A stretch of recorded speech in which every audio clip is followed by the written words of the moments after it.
Tonight there's going to be a very brief time that I'm going to ask you to do a little bit of journaling just for a few minutes. So a piece of paper and a pen would be good to have nearby. And tonight we don't have a meditation in tonight's session. So sometimes I ask you to make sure that everything's quiet, but I haven't been able to squeeze one in tonight. But we will do a little bit of a writing exercise. It's really lovely to be with you tonight. I know that many people have been on a screen for quite a long time today. I know that I have some teachers in the room and some Victorian teachers who have just gone back to work today for some of them. Others have another week, or the students at least have another week. And I know that I have people with all different contexts, all different stories, and all different experiences of this pandemic. And I just want to thank you for joining me and to say that, I honour every individual experience out there. I think we have some people tonight who've not been to one of these webinars before, and we do have some people dialing in from overseas. And this has been my contribution to the pandemic. I think this is the 14th or 15th webinar. Tonight, I'm really looking forward to tonight. So I think it's going to be fun, and it's a great topic, the power of play. But I'm delighted that you're here with me. So we will make a start. I'm going to share my screen and hope that that works. Yes, that's all good.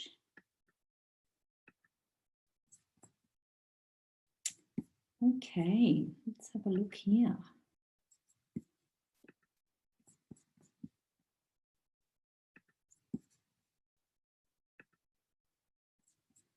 Okay, I'm hoping that you can see my screen. I would appreciate it if someone could just put something in the chat bar, but there's no chat bar, so maybe in this Q&A. No, I don't know why that's not working. Blank screen. Okay, let me have another go at that. Not quite sure what's happening tonight.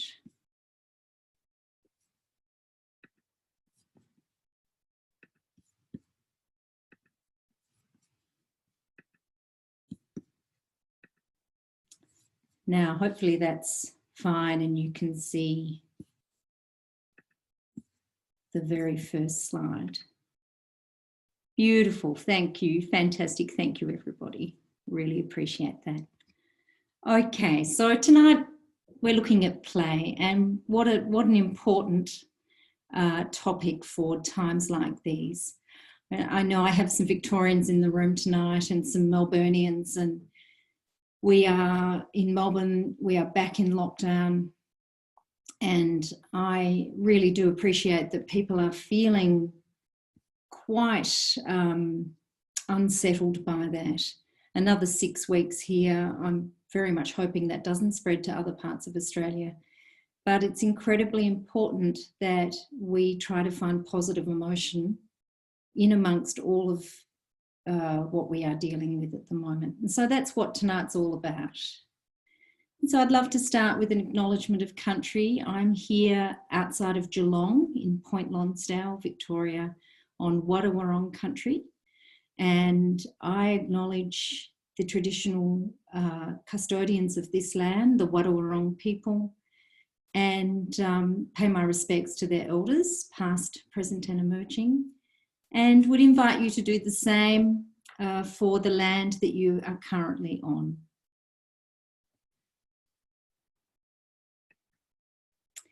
And so my name is Lisa Barker. For those who have not met me before or been on one of my webinars, and I think we have just a handful tonight that have not, so welcome. My consultancy is called Heliotropia Wellbeing, and heliotropia means turn towards the sun. And in psychology, the heliotropic effect is the tendency for all living systems, including us, to turn towards what enables life and lifts us up, and away from what detracts from life and depletes us. And my background is in education, and then more recently I have studied positive education and positive psychology. So everything I share with you tonight is based on the science of well-being, which is positive psychology. And it's also evidence-based research. It's been replicated, and it's been replicated around the world in many cases. It's not just from one particular culture. Positive psychology has come out of America, but the research is really starting to be replicated around the world. A big influence in my work is nature and nature connection, because a deep connection to nature is life-giving and is very heliotropic. And so you will see throughout tonight there'll be some photographs of nature, and I may refer to nature a few times. In fact, I will. But it's a very big influence in my work. So where are we headed tonight? We are going to have a look at play. We're going to look at the research and why play is so important. And I'm going to introduce, or you may already know, introduce a theory called positivity resonance. And then we're going to look at different strategies to build this and to build play in our lives. And then we'll have time, I hope, for some questions in the Q&A. And then I'll have you finished by 7:50 at the latest. So positive psychology often will have a philosopher thrown in somewhere. And tonight I've got Plato. And Plato said, you can learn more about a person in an hour of play than in a year of conversation. And I wonder what resonates in this quote for you. Plato lived 350 years before Christ, so it's a while ago now. But I think that there's a lot in this. The way in which we come to play is very powerful and says a lot about who we are. And I wonder what play might say about you. Have a little think about that. I'm really excited tonight because of all of the webinars that I have done since early April, they've mostly been researched by men. And tonight we have two incredible women researchers, and they are the pioneers of research into positive emotion and play. On the left, we have Alice Eisen. She is no longer with us. She was a absolutely revered professor at Stanford University in the area of emotion. And on the right, we have Barbara Fredrickson, who actually was her student. It was when she did her PhD, I believe she was under the supervision of Alice. And so Alice's research really inspired Barbara to continue this investigation into positive emotion. And Barbara Fredrickson is the leading researcher in positive emotion in the world. And look, in 5 words there, it kind of sums up Alice's incredible research that mood influences people's cognitive skills. And when we think about that, what we're really saying is that everything that happens up here is influenced by the mood that we are in. Our thoughts, our feelings, our behaviours towards ourselves and one another, our actions, everything is influenced by our mood. I just on Alice, I was reading just some of the beautiful, I guess, dedications to her after she died. And she was a very positive person, as you might imagine, but she would have many a student come into her office, and she had a range of toys in her office on her desk, and she encouraged people to engage with them while they met with her. So she really walked the talk. And so I've got a couple of quotes here, and I wouldn't normally put such a big quote, but I just couldn't take a single word out of this. This is Alice, and she said, experiencing positive emotions is incredibly valuable to our physiological, psychological, and emotional well-being, especially when we are weighed down by daily stressors. When we experience positive emotions, we are more likely to help others, think creatively and flexibly, come up with solutions to challenges, and self-regulate our thoughts, emotions, and behaviours. So that's pretty huge. I think that when we think of where we are now in the world, many of us are weighed down by daily stressors, of course, some more than others. This is a beautiful reminder that if we want to build our physiological, psychological, and emotional well-being, positive emotion has to be part of that. And then those beautiful advantages there, helping other people, thinking creatively, thinking flexibly, being able to come up with solutions to challenges, and being able to self-regulate our behaviour is incredibly important. And I know that I'm not alone in saying that, you know, we are seeing people who clearly are having trouble self-regulating their behaviour because they are so stressed and anxious and worried about the future, and all for very, very good reasons. But as we move through tonight's presentation, I'd really love you to consider just how to bring positive emotion into your personal life, because then there will be a ripple effect for the people that you engage with, that you live with, that you work with, that you spend time with, that you even just pass in the street. So here's a quote from Barbara Fredrickson, and she has said many a thing, and it was hard to choose one, but I do love this one. Positivity opens us. The first core truth about positive emotions is that they open our hearts and our minds, making us more receptive and creative. So there's that beautiful acknowledgement again of creativity and our hearts and our minds. And our heart being where we perhaps find the emotion to relate to other people, and our minds being where we make decisions about how we think and feel and act. So why play? Well, I've given you a couple of good reasons there, but here's just a little bit more to dive in a bit to the science. So when we play, when we experience these positive emotions, we actually have a release of endorphins, also known as happiness hormones, dopamine and oxytocin, and we have a decrease in stress hormones such as cortisol and adrenaline. Our cognitive function is improved, and so is our memory. And I'll share a little bit of the science about that in a few minutes. Play fosters empathy, compassion, trust, and intimacy with others. So they're all beautiful social relationship skills. Being able to empathise with others is incredibly important now and always.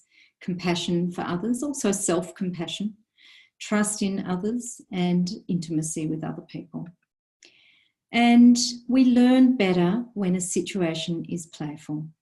And so for those in the room that are working with young people, are teaching, or have young people at home, how important that last one is, that we're actually going to be more receptive to learning and to retaining information when the situation is playful. And this is a little bit of research from a couple of weeks ago when we looked at relationships. I think there are some people here that were there. You know, we are mammals and we are higher order mammals, but we simply cannot survive without other mammals. And as we grow, we need to be connecting to other mammals to co-regulate and self-regulate our autonomic nervous system. And so for those that did share the relationship webinar with me, you might remember that our autonomic nervous system can either be in flight, freeze, or flight mode, or it can be in rest and digest conservation mode. And in order for us to mainly keep it in our rest and digest mode, we need other mammals around us to help us do that. And we help other mammals do it for themselves. And so this, I love this quote because it just boils it all down. The prime objective of relationships for mammals is to co-regulate our autonomic nervous systems, to be able to allow one another to be in rest and digest. And play puts us into that mode. Play does not put us into flight, freeze, or fight mode. And when we're talking about mammals and other mammals, and I love to do this because I have this great interest in nature and nature connection. You know, I love to bring other mammals into the equation. Young mammals use play to prepare for the coming tasks of life. And this was by a German philosopher, I'm not sure how to say his name, but maybe Gruss, in 1898. So it was a while ago. But young mammals actually, we see this with children. We learn about how to prepare ourselves for life through play. But unfortunately, we lose it somewhere along the way. And with the loss of play, we lose all of those incredible physiological and psychological benefits. So now's the time to, if you have a pen and paper near, just to bring that under just right where you are. And I'm going to ask you for a moment to reflect back on your childhood. And although we're not doing a meditation, I'm actually going to suggest that you do just close your eyes for a moment, but it's not a real meditation. And I'd love for you to just take yourselves back to childhood. And for all of us, our childhood is filled with a variety of experiences, both challenging and testing, and also wonderful and memorable and mundane as well. But I'd love you to think about now, just for a moment, what lit you up in childhood? What made you smile, laugh, engage? What do you remember that was very positive and life-affirming? What was heliotropic for you in childhood? And for some of us, it's a while ago. I know there are others in the room that it was not long ago. But could you now just have a go, just jotting down a few things, and I'm going to do the same, that really lit you up in childhood?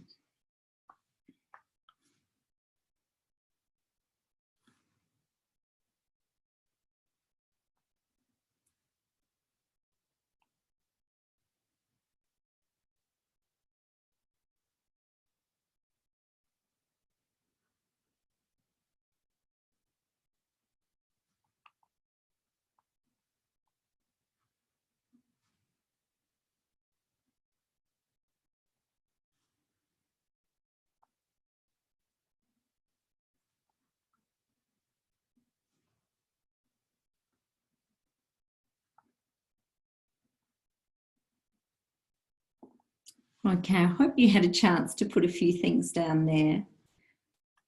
And we're going to come back to that later. This, I think I'm about 5 here, and I spent the first decade of my life growing up in the Adelaide Hills, and we had a very small house. I was one of 6 children, all very close together in age, but we had a very big garden. And so we played outside pretty much all the time. And this photo does bring back for me a lot of memories of being incredibly active. And when I talk about nature and nature connection, it's partly that childhood, early childhood experience for me that makes me so passionate about collaborating with young people today to help them get out into nature and really experience it. But also, childhood is a time that our strengths might actually be first visible, might first come to light. So you've got your little list there. I wonder, there are probably some strengths there in your list, but we will come back to this in a little while.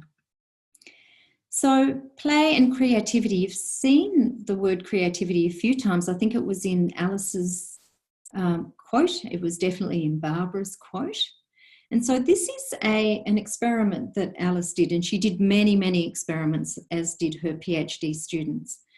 But she had 2 groups of people, and she had a complex task for them that required problem solving. It may not have been origami, but I've put origami there. Now, the first group watched a humorous video clip beforehand and were given a chocolate. The second group were just given the complex task to complete. And I'm sure you've predicted this.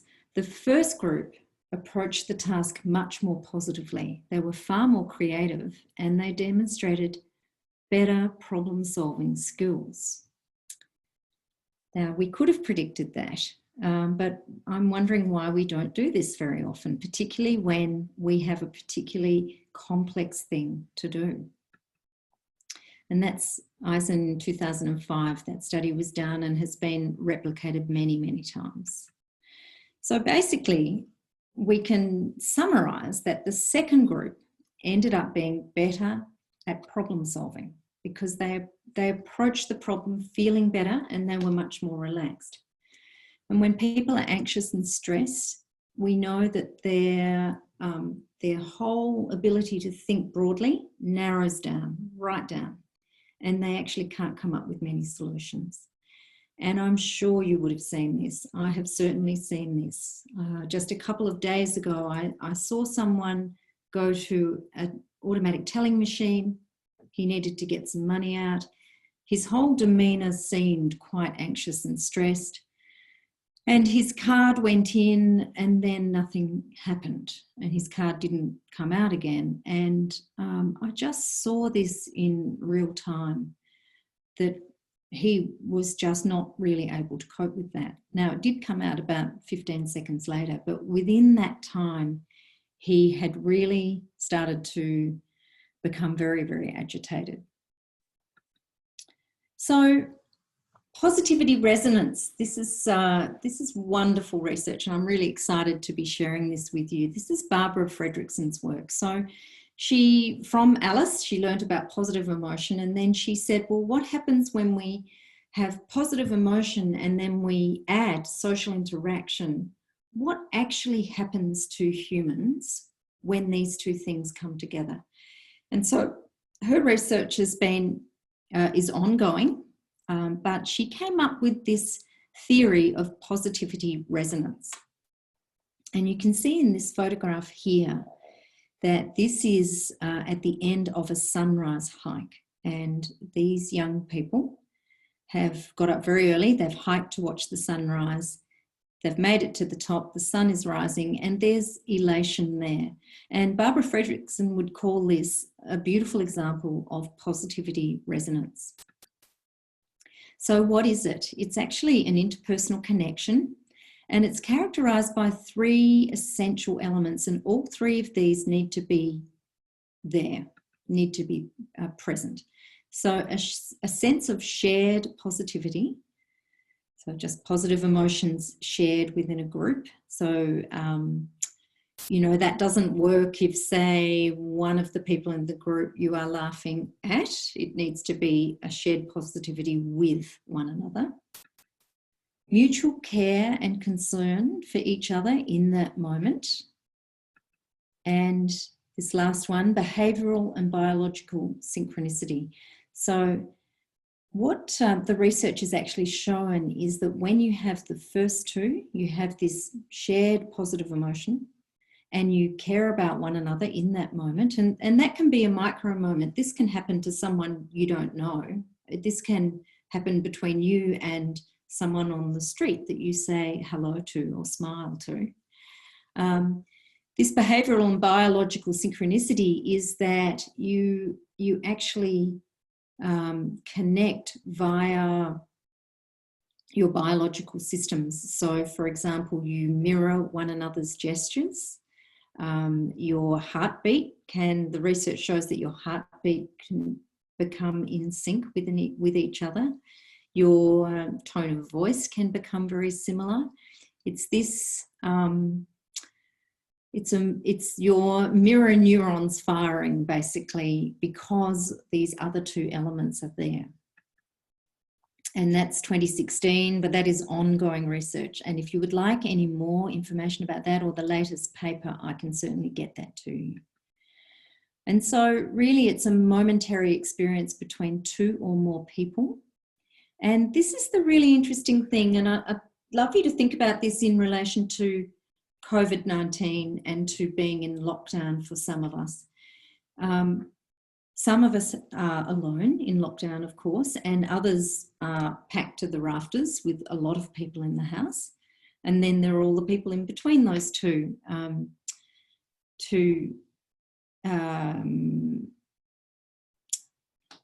boundaries or perimeters.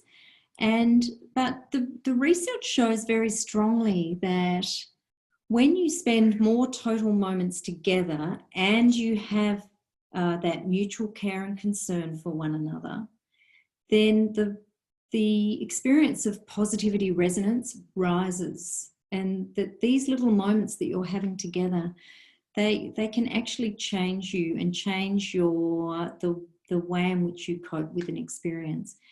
And I wonder if you've had the experience of anyone telling you or explaining to you that it's been a very special time for their family being in lockdown. I know that I have.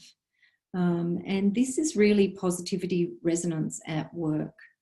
These moments together, the more time you have together when mutual care and concern is there, that has to be there, of course, then the more positivity resonance there is.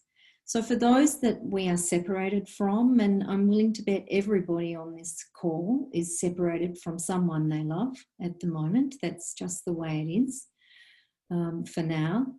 You know, positivity resonance does need to happen in the room. Zoom is wonderful, but really strong micro moments of positivity resonance actually happen when you're in the same space together. So look, something to look forward to when we are through all of this. I know that I am looking forward to it. And so when we think about play, and particularly between couples, we talked about this briefly when we looked at relationships, that play and intimacy between a couple just cannot happen unless there is safety and trust and love. And I think that goes for play in general as well, friendships and altruistic play, as well as intimate play. Those ingredients have to be there as well. There has to be psychological safety in the room so that you can just let down your guard, because play does give us an opportunity to really let down our guard. And babies, you know, little babies start to play very early, and we communicate through play with the baby. And this is some research which you know, when you read it, it sounds actually really harsh and quite difficult. And I'm glad that I didn't have to do this with any of my babies. But it does illustrate what a beautiful communication tool play is. So parents are observed through a glass interacting with their babies.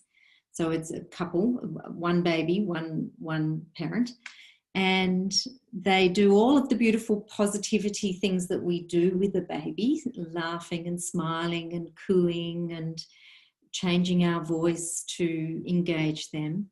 But then they are asked to maintain a still face for 2 minutes with neutral expression and not change that for 2 minutes. And I think you can already imagine what actually happens.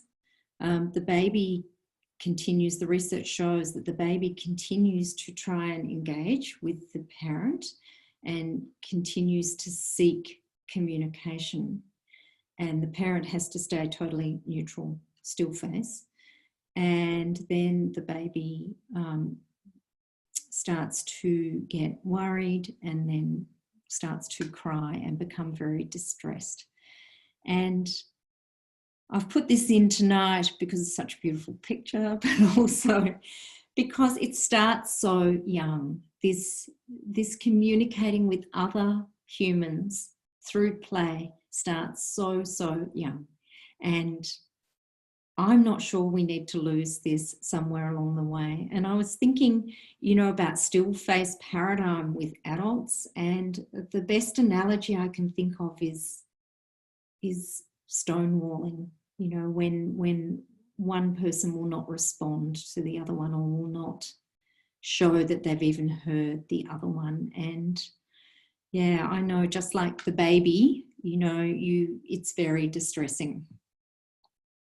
So play starts young. Let's keep it going across the lifespan.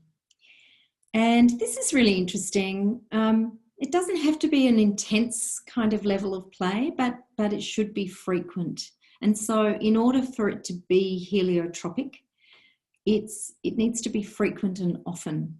And if we look at those beautiful heliotropic plants there, if we put them out in the sunshine once a month or even once a week, they're probably going to struggle. But if they get frequent exposure to sunlight, then they're going to do really well. And we are the same when it comes to play. Love this. You might know about this. If you don't, I would love to suggest that you go to YouTube at some point and look up laughter yoga. So these men and women, there are some women in the video, but you can't quite see them here, but they work in a sugar factory in India, and twice a day for 15 minutes, they come away from the line that they work on, and they do laughter yoga. And this has been created by actually a GP in India, Dr. Madan Kataria. And I love this quote here because I think this resonates for me. If laughter cannot solve your problems, it will definitely dissolve your problems so that you can think clearly what to do about them. And I would really encourage you to look this up because Dr. Madan Kataria is in this particular video, but he takes these workers through a series of warm-ups, and then he takes them through a kind of a mimicking, so we're thinking about those mirror neurons again, a mimicking activity, and then they just all start laughing and laughing and laughing. And then they go back to work, and look, it's not going to solve all of their problems, but it is going to give them 2 15-minute blocks of positive emotion every day that they are in the sugar factory. So that's got to be doing something, Alice and Barbara would say. And you might have heard of things like this. I know that there was a school in Melbourne that instigated Project Hello. So just with their students, they said, we're going to make sure we say hello to one another when we pass each other in the corridor. And I'm not sure how they measured the wellbeing effect of this, but it was a great success. And we could do our own Project Hello or our own Project Smile or Project Laugh. And I love number 444 here in this Life's Little Instruction book. It says, laugh a lot. A good sense of humour cures almost all of life's ills. So have a think about the power of a shared smile. I've been noticing this since the pandemic unfolded, that people seem to be kinder to one another. People seem to be willing to take a moment to share a hello or just a smile. And I hope that's been your experience too. I think that it does make a difference, that these are these micro moments that we were talking about. They're momentary. You don't know the person, but you actually create a little bubble or a little moment of positivity resonance. And so here's a suggestion for you. If you can, surround yourself with playful people.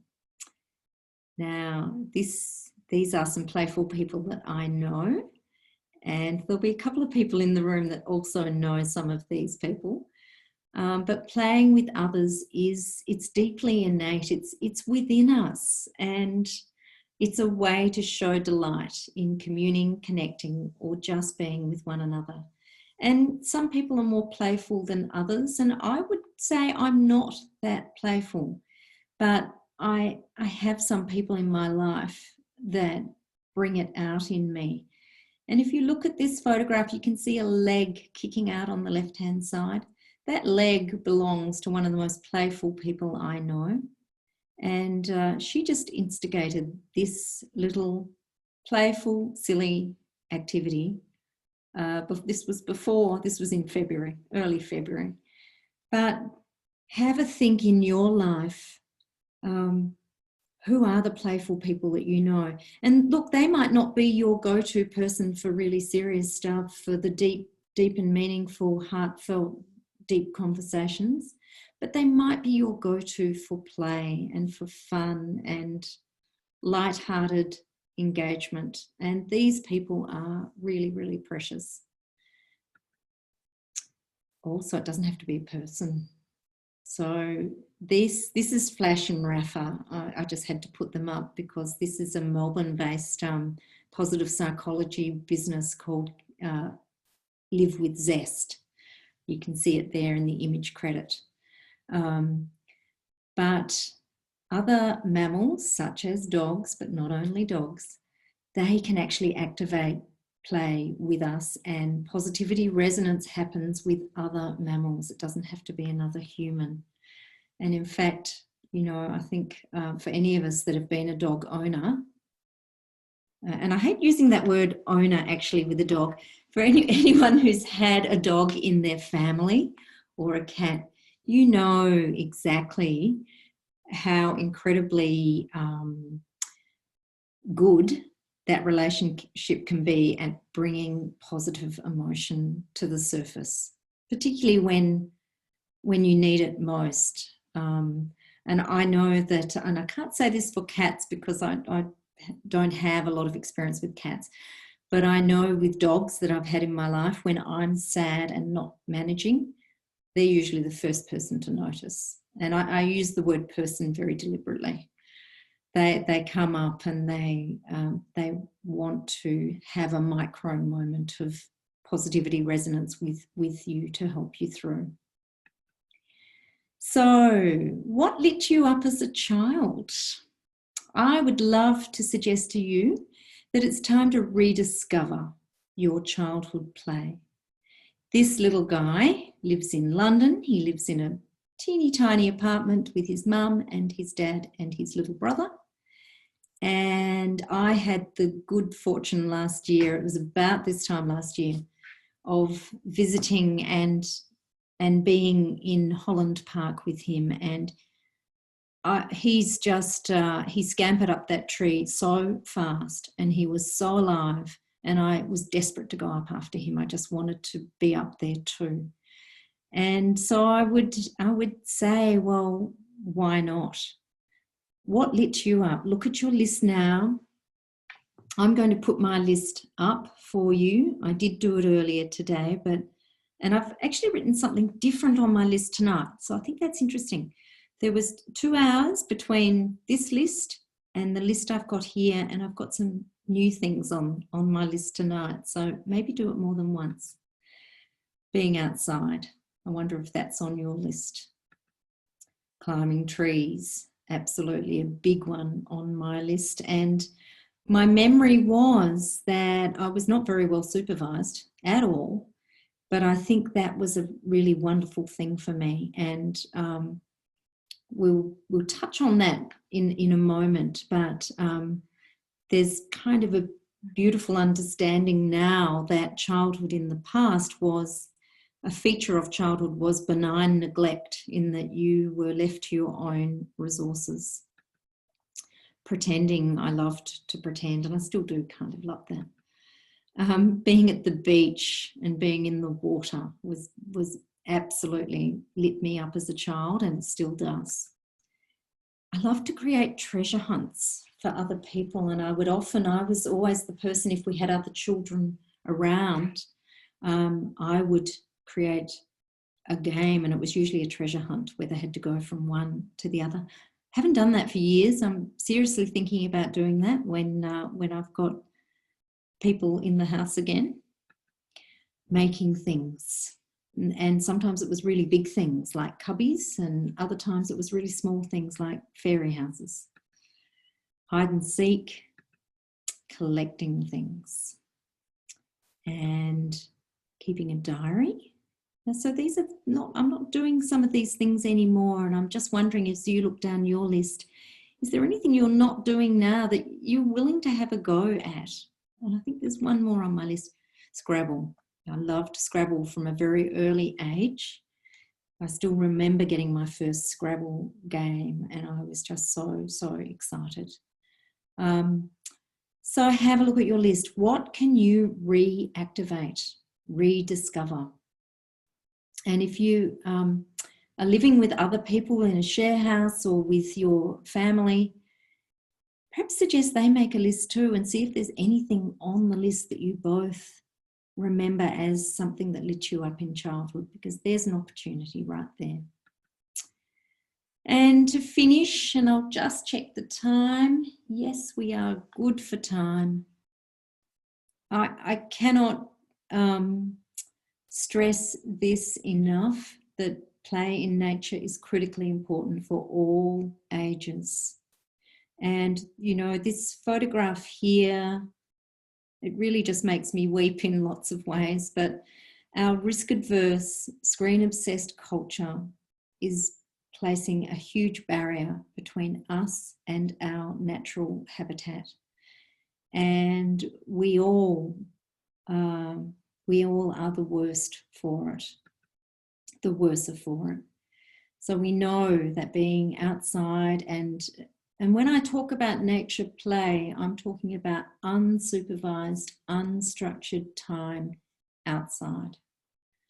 And for some of us, we can't do that much at the moment, but there will come a time that we can do it again. So look at those benefits. You know, that's every element of human functioning: cognitive, social, emotional, physical, and psychological. Play outside inspires natural activism. So if we engage with the environment, if we engage with nature, we're going to develop an environmental stewardship towards it. We're going to want to protect it. Being outside is in itself an intrinsic good. It's we don't get any prizes for it. We're not working towards an award for it. It's just an intrinsic good for human beings and animals, all animals. Fosters pro-social behaviour. We're actually nicer people when we spend time outside. It's who we are, and it's who we have always been. And I know I have said this before, but as humans, we have spent 99.99% of our time here on Earth outside, engaged in nature. And the way in which we live our lives now inside four walls and generally on a screen is not who we are, and in fact only represents 0.01% of our time here on this planet. So that's food for thought. And so I'm going to finish. I think this is the last slide. I want to suggest you create a weekly play plan, and that's going to look different and sound different and feel different for everybody. But what are you going to do each week that actually activates more play in your life? And it doesn't have to, if you're alone at the moment and in lockdown, it doesn't have to be in the same room as others. You can actually create this through Zoom, through FaceTime, through connecting with one another. I would just love to suggest that you actually jot down a few possibilities, a few ideas for you, and that this can build over time, and it can really help as we continue to live with this incredible challenge and uncertainty. And this is, I'm not sure if this is going to work. I might come back to this actually. I'll just finish with this slide and then I'll go backwards. I'd love you to keep in touch. If there's anything tonight that you'd love to know more about, I am very happy to assist. I can send you resources. I can send you, if you really want to dive in, I can send you research papers. I can send you just links to different websites that I find very useful in this area of positive psychology. You can certainly get in touch with me. My email is at the bottom there, but there are lots of ways to get in touch with me. There's Facebook and LinkedIn, and this is Instagram and my website. So there's 5 ways to reach out, and I would love to hear from you if there's anything else you'd like to know about this topic. In 2 weeks' time, I have a webinar planned, and it's all about hope theory. And hope theory is a big, robust positive psychology theory, and it's particularly looking at how do we continue to have hope when barriers are put in our way. And we've got plenty of barriers up just now. How do we continue to be hopeful and to activate goals and to move forward when there are lots of barriers in the way? So I'd love you to join me for that. Are there any questions or comments? Are gratefully received. And you can also just also email me any questions that you might have, and I can come back to you. You might think of something later, and you can just email that to me. But I can't see anything there. So I'm going to actually end with, that's beautiful. Yes, there's a comment there about music, playing music. And, you know, if we had more time, I would have gone into all of the different ways that we can play, but music is a beautiful example. And I know that the positivity resonance is a very big part of playing music with other people. And I'm sure that this person here who says she's so lucky to play music every day will know exactly what I'm talking about when I talk about positivity resonance. And there's a comment there. I'm trying to think what that's about. That might be, you know, as I've been preparing for this, I've actually been trying to try out a few play things in my own life. And one of the things I did was run a trivia night for other MAP graduates. And that was last Friday night. That was a great success. And I've done a few other things too. And it's just about trying things out and experimenting with play and making sure always that anyone that you are playing with, that you have their full kind of cooperation. Beautiful here. I'm having a personal laugh thinking about rolling down a hill inside a 44-gallon drum like I used to as a kid. I absolutely love that. I do remember doing something like that myself. That's a beautiful example of benign neglect. I'm not sure that that would happen anymore, but that's just wonderful. So if you are still on the call and you want to just stay for another minute or two, I'm going to end with a video, and I hope it works. I'm never sure if these videos will work, and you might have seen this. Oops. And if you haven't, it's a Scottish granny reading the Winky Wonky Donkey. And if it doesn't work today, then I suggest that you just have a look yourself. I'll see if I can get that going. Just trying to get that off. As usual, Zoom and I are having an interesting relationship together. Well, there we go. Okay, so I'm going to say goodbye because I'm going to finish with this. I hope it works. And it was beautiful to be with you, everyone. Thank you so much.